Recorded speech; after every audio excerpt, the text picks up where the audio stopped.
But for now, we have our 5 possible options coded in here. So that's perfect. So click OK. Now next, say someone checks this box here, other. They get a 5 for ethnicity.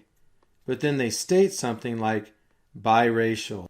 So whenever we have a box or an entry that people can type something in, that needs its own variable. So here in row 3, we're going to enter other ethnicity.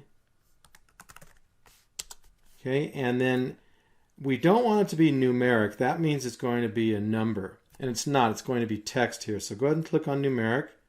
Click on the 3 dots. And then select string.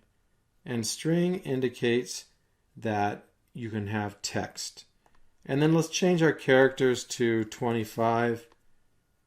That will allow 25 spaces. And then we're done there. So string is entered.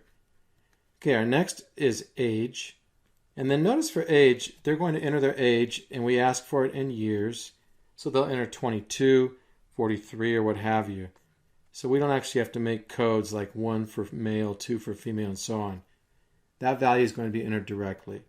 So here, all we have to do is create the variable age, and then press enter.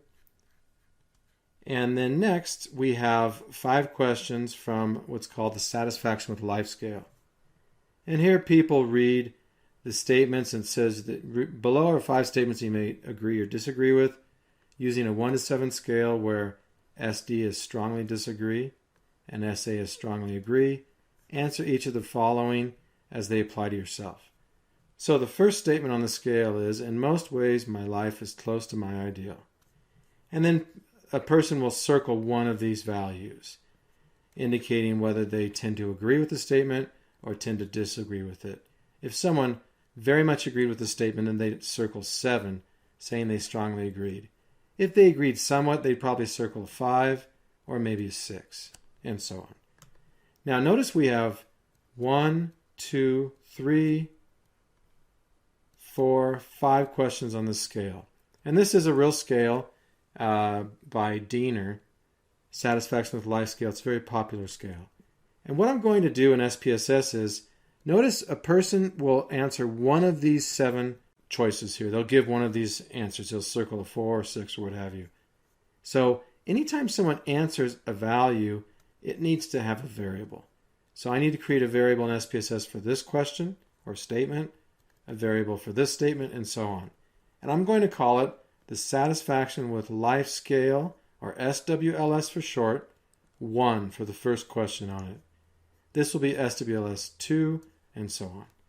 So let's go ahead and create those. So I have SWLS 1, and I'll just press enter. SWLS 2, these don't have to be in caps, but I'm just doing that. SWLS 4, and then SWLS 5. Now, we could go ahead for our own notes and code what these values mean if we want to. 1 is strongly disagree, 7 is strongly agree, and so on. And I'll go ahead and do that. I'll just code the extremes. So here a value of 1 is strongly agree. Let's make sure that's right. Nope, a value of 1 is strongly disagree. So it's important to double check that to make sure we get it right. And then a value of 7 is strongly agree, as is shown here. So let's make sure that checks out. 1 is strongly disagree. 7 is strongly agree. So that looks good. Click OK. And then something that's nice here, I can just copy this and then select these and select paste, and it will paste all of those value labels to the remaining questions. So that saves us a lot of time. And that's only something we want to do when the variables share the same structure. So in other words, SWLS has 1 is strongly disagree, 7 is strongly agree.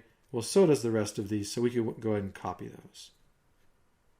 Okay, so that looks good. We can go to the Data View tab now, and here are our variables. Gender, ethnicity, the other ethnicity, that once again is if someone has an answer like biracial, age, and then the 5 items on the Satisfaction with Life scale. So let's go ahead and take an example and enter some data.